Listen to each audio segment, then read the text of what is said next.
स्वागत आहे आपल्या सगळ्यांचं एका नवीन व्हिडिओमध्ये. आज आपण बोलणार आहोत एका फारच महत्त्वाच्या विषयाविषयी. ते म्हणजे जेव्हा शेअर बाजारात पडझड होत असते किंवा शेअर बाजारात सातत्याने अ, पडझड होत असते, ज्याला बेअर मार्केट म्हणतात. तर अशा कालावधीमध्ये आपण आपल्या ज्या म्युच्युअल फंडांच्या गुंतवणुकी असतात, त्या काढून न घेता बाजारावरती विश्वास दाखवणं का जरुरी आहे? आता ही गोष्ट तुम्ही या चॅनलवरती माझ्याकडून खूप वेळा ऐकली असेल. अजून बरेच गुंतवणूक सल्लागार आहेत, ते सुद्धा हेच म्हणत असतात. तर हे असं का म्हटलं जातं? याच्यामागे काय कारण आहे आणि याच्यामागे काही रिसर्च आहे का? याच्यामागे काही अभ्यास आहे का? तर आज आपण या व्हिडिओमध्ये असाच एक फार चांगला अभ्यास, फार चांगला रिसर्च, फार चांगला स्टडी याच्याविषयी बोलणार आहोत. माझं नाव परेश आहे. मी एक NISM सर्टिफाईड आणि AMFI registered mutual fund distributor आणि ॲडवायझर आहे. हा माझा ARN नंबर आहे 334516. पुढे जाण्याआधी हा डिस्क्लेमर फार जरुरी आहे, की म्युच्युअल फंडांमधील गुंतवणूक ही फार जोखमीची असते आणि कुठल्याही म्युच्युअल फंड योजनेचे भूतकाळातील परतावे कितीही चांगले असले तरी भविष्यात सुद्धा ते असेच परतावे येत राहतील याची काहीही खात्री कोणीही देऊ शकत नाही. तर आपण जाऊया थोडं मागे. 12 मार्च 2020, जर तुम्हाला आठवत असेल तर यावेळेस शेअर बाजारात अक्षरशः भूकंप आला होता. फक्त भारताच्या शेअर बाजारात नाही तर जगभरातल्या सगळ्या शेअर बाजारांमध्ये. आणि त्यावेळच्या ज्या न्यूज चॅनलवरच्या जर तुम्ही हेडलाईन्स वाचल्या असत्या, त्यावेळेस ज्या बातम्याच्या चॅनलवरती जे काही डिस्कशन होत होते, ते जर ऐकले असते तर तुम्हाला असं वाटलं असतं की आता म्हणजे पूर्ण जगच संपणार आहे. आणि त्याच्यात काही अतिशयोक्ती नाही, कारण की त्यावेळेला खरोखर कळत नव्हतं की हा जो भयानक ही जी आजार आहे किंवा ही जी भयानक साथ आहे, ती खरोखर निघून जाणार आहे, त्याच्यावरती लस येईल का पूर्ण मानवजात जी आहे ती संपून जाईल. आणि त्यामुळेच जगभरातले शेअर बाजार कोसळले होते आणि दुसऱ्या दिवशीच्या जे वर्तमानपत्र आहेत, वृत्तपत्र आहेत, त्यांच्या या काही हेडलाईन्स आहेत. हे फ्रंट पेज आहेत, म्हणजे ज्याला जे मुखपृष्ठ म्हणतात. टाइम्स ऑफ इंडियाने सांगितलं होतं, world war see Sensex crashes जवळपास 3,000 points, by far its worst ever. Asian एजमध्ये corona wipes out 11 lakh crores. आणि पूर्ण जगभरातली जी वर्तमानपत्र होती त्यांची सुद्धा मुखपृष्ठ याच प्रकारची होती. आणि शेअर बाजारात केव्हाही अशा जेव्हा मोठ्या घडामोडी घडतात, जेव्हा शेअर बाजार कोसळतो. आता या वर्षीच माझ्या मते एक एप्रिलमध्ये जेव्हा हे ट्रम्प महाशय जे होते, त्यांनी टॅरिफ वगैरे ची बोलणी सुरू केली पूर्ण जगावरती, ते टॅरिफ लावणार होते. त्यावेळेला सुद्धा जगातले सर्व बाजार असेच कोसळले होते. एवढे कोसळले नव्हते, मात्र ही त्याच्या सगळ्यात शेअर बाजारांची माझ्या मते इतिहासातली दुसरी सर्वात खराब परिस्थिती होती. आणि त्यावेळेला सुद्धा दुसऱ्या दिवशी ज्या वर्तमानपत्रांच्या हेडलाईन्स होत्या, त्या सुद्धा अशाच होत्या, की एवढे लाख करोड गुंतवणूकदारांचं नुकसान झालं, एवढे पॉइंट कोसळलं, वगैरे, वगैरे. आणि ते ठीक आहे, ते बातमीदार असतात किंवा रिपोर्टर असतात, जर्नलिस्ट असतात. त्यांचं कामच असतं बातम्या देणं. त्यांनी जरा थोडं माल-मसाला कमी लावला तर बरं होईल असं माझं स्वतःचं मत आहे, पण तरी ठीक आहे. तर विचार करा, समजा तुम्ही गुंतवणूकदार होता यावेळेला, तर तुमची जी नैसर्गिक प्रक्रिया आहे किंवा काय म्हणतात त्याला, प्रत्यक्षिप्त क्रिया आहे, ती अशीच असते की बापरे! एवढं एवढं एवढं मार्केट कोसळलं, एवढा शेअर बाजार कोसळला, आता लवकरात लवकर रिडीम करून सगळे पैसे बँक अकाउंटमध्ये टाकूया आणि आता बघूया पुढचे 2-3 महिने काय होतंय. आणि समजा वाटलं की आता परत शेअर बाजार वर जाणार आहे, तर ते पैसे परत आपण बाजारात गुंतवू. बरोबर आहे? आणि खरी त्याच्यात काहीच चूक नाहीये. मात्र ही फार मोठी चूक आहे एका गुंतवणुकीच्या अ, गुंतवणुकीची जी प्रक्रिया असते त्या दृष्टीने. का? तर त्याच्यासाठी हा एक एक खूपच चांगला असा रिसर्च केला गेलेला आहे. ही स्लाईड तुम्ही आता, सॉरी, हा व्हिडिओ आता तुम्ही इथे पॉज करा आणि हे नीट वाचून घ्या. ठीक आहे. तर आत्तापर्यंत मी शेअर बाजारातील गुंतवणुकीबद्दल बरीचशी पुस्तकं वाचलेली आहेत, बरेचसे रिपोर्ट वाचलेले आहेत. अजून सुद्धा मी जवळ-जवळ रोज कमीत कमी एक 15 ते 20 रिसर्च आर्टिकल तरी वाचून घेतो शेअर बाजारातील किंवा म्युच्युअल फंडांमधील गुंतवणुकीबद्दल. तर एवढे सगळे रिसर्च रिपोर्ट किंवा एवढे सगळे आर्टिकल वाचल्यानंतर हा माझ्या मते सर्वात जबरदस्त रिसर्च आहे. हा सर्वात जबरदस्त अभ्यास आहे आत्तापर्यंत मी वाचलेला. तर त्यांनी काय केलं, हे आहे Vanguard. Vanguard म्हणजे अमेरिकेतली एक म्युच्युअल फंड कंपनी आहे. मोठी म्युच्युअल फंड कंपनी आहे. त्यांनी हा स्टडी केलेला आहे. तर त्यांनी काय विचार केला, की समजा मार्च 2020 मध्ये एखाद्या म्युच्युअल फंड गुंतवणूकदारांनी आपली सगळे इक्विटी म्युच्युअल फंडची गुंतवणूक रिडीम करून बँक अकाउंटमध्ये ठेवली असती आणि पुढील 4-5 महिन्यामध्ये जुलै 2020 मध्ये जशी परिस्थिती सुधारायला सुरुवात झाली, त्यावेळेला त्यांनी तेवढेच पैसे त्याच स्कीममध्ये परत गुंतवले असते. तर काय झालं असतं? आणि ज्या गुंतवणूकदारांनी हे पैसे असे काढून नाही घेतले, ते पैसे तसेच शेअर बाजारात राहून दिले, तर अशा गुंतवणूकदारांचं काय झालं असतं? तर हे बघा, ज्या गुंतवणूकदारांनी बाजारावरती विश्वास दाखवला, ज्या गुंतवणूकदारांनी आपली गुंतवणूक काढून नाही घेतली, मार्च 2020 मध्ये एवढा शेअर बाजार कोसळल्यानंतर सुद्धा त्यांनी पुढच्या जवळपास 2 वर्षात 21% चा परतावा त्यांना मिळाला असता. मात्र असे गुंतवणूकदार, असे म्युच्युअल फंड गुंतवणूकदार ज्यांनी मार्चमध्ये गुंतवणूक काढून घेतली असती बँक अकाउंटमध्ये आणि जुलै 2020 मध्ये तेवढेच पैसे परत त्याच स्कीममध्ये समजा गुंतवणूक केली असती, तर त्यांचा पुढच्या 2 वर्षातला रिटर्न असता -2%. आता विचार करा, हे केवढी महत्वाची बाब आहे. तुम्ही फक्त काही महिन्यांसाठी, फक्त माझ्या मते 4 ते 5 महिन्यांचं हे अंतर असेल, मार्च ते जुलै. फक्त काही महिन्यांसाठी तुम्ही आपली शेअर बाजारातली गुंतवणूक काढून घेतली होती आणि नंतर तेवढेच पैसे त्याच स्कीममध्ये तुम्ही परत गुंतवले असते, तर एवढा फरक आला असता तुमच्या अ, अ, गुंतवणुकीच्या परताव्यामध्ये. आता हे जे त्यांनी इक्विटीसाठी ज्याने जो बेंचमार्क घेतलेला आहे, तो आहे ACWI, म्हणजे ऑल कंट्री वर्ल्ड इंडेक्स. या इंडेक्समध्ये जवळपास जगभरातल्या जेवढ्या कंपन्या लिस्टेड आहेत, त्यापैकी जवळपास 85% लिस्टेड इक्विटीचं एक्सपोजर या इंडेक्समध्ये येतं. म्हणजे हा जो अभ्यास झालेला आहे, हा जो स्टडी झालेला आहे, तो जवळपास जगातल्या सर्वच बाजारांना लागू आहे. जर थोडाफार फरक येऊ शकतो, म्हणजे एखाद्याने आता हाच अभ्यास किंवा हाच स्टडी असाच भारतात करायचा म्हटलं, तर हे नंबर कदाचित बदलू शकतात. 21% पेक्षा कदाचित 25 असेल किंवा 15 असेल. मात्र जो फरक आहे, तो दोघांमधला नक्कीच चांगला मोठा येईल. तर हेच कारण आहे, की असं म्हटलं जातं, की शेअर बाजारातील गुंतवणूक ही अ, धरसोड प्रवृत्तीने करायची नसते.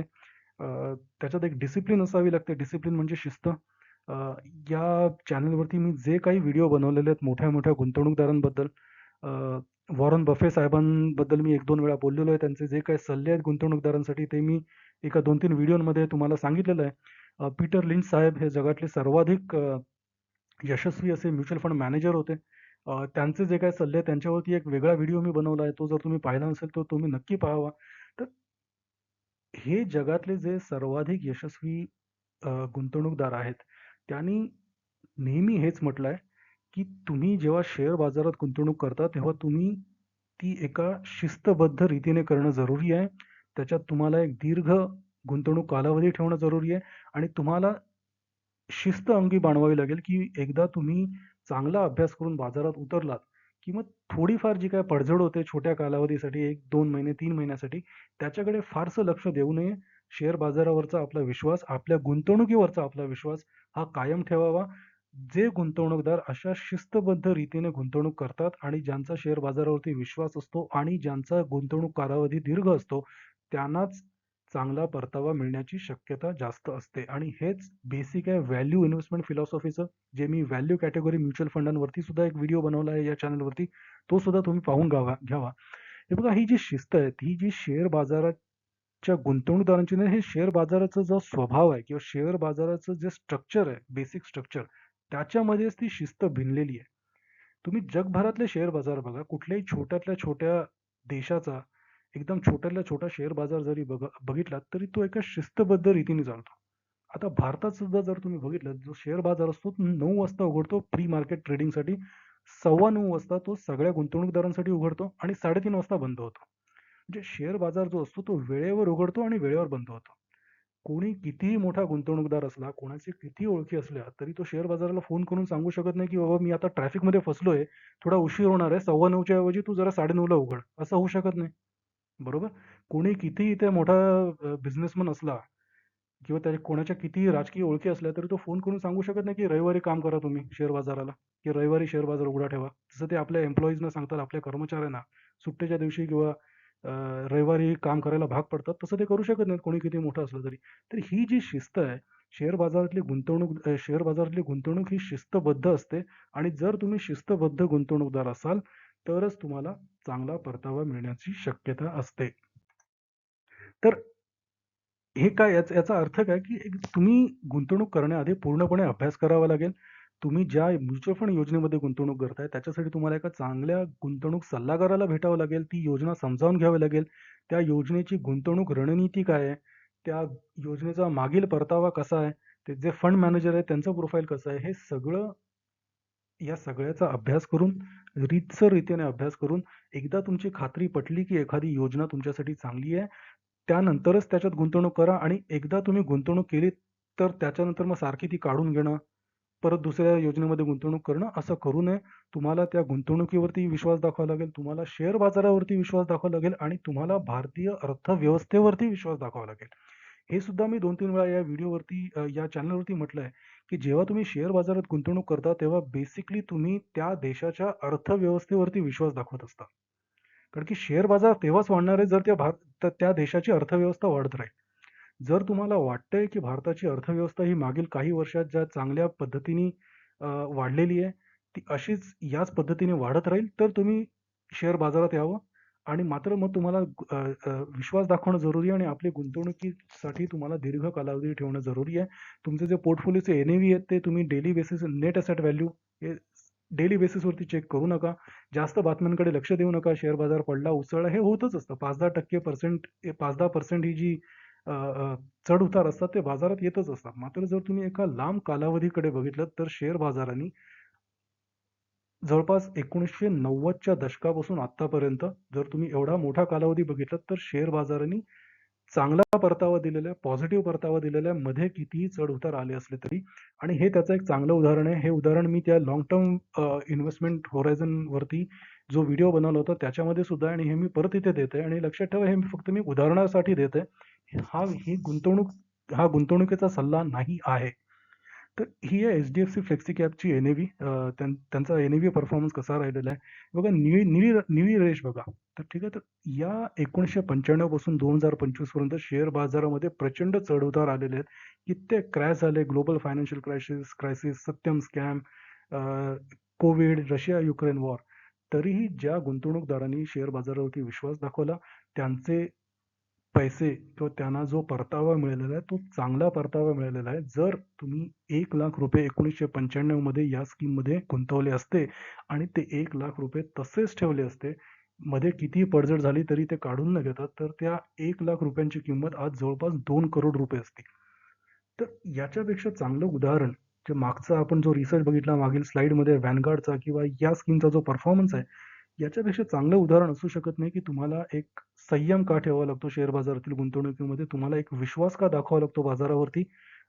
तर हाच त्याचा सारांश आहे, की तुम्ही जर म्युच्युअल फंडांमध्ये गुंतवणूक करत असाल, तर तुम्हाला या ज्या छोट्या-मोठ्या पडझडी होतात किंवा मोठ्या पडझडी होतात. आता कोव्हिडमध्ये बाजार जवळपास 40% पडला होता. ठीक आहे. अशा वेळेला साहजिक आहे आपल्याला वाटणं, की पैसे काढून घेऊयात. मात्र तुम्ही अशाच वेळी शेअर बाजारावरती विश्वास दाखवला पाहिजे आणि ज्यांनी असा विश्वास दाखवलेला आहे, त्यांना फक्त भारताच्या शेअर बाजारात नाही, तर जगभरातल्या शेअर बाजारामध्ये चांगला रिटर्न मिळालेला आहे.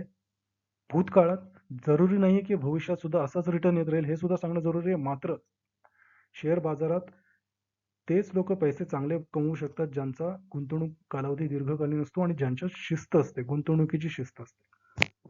जर तुम्ही आपली म्युच्युअल फंड गुंतवणुकीचा प्रवास करू इच्छिता असलात, तर तुम्ही मला या नंबरवरती कॉन्टॅक्ट करू शकता. हा माझा WhatsApp नंबर आहे 9757309269.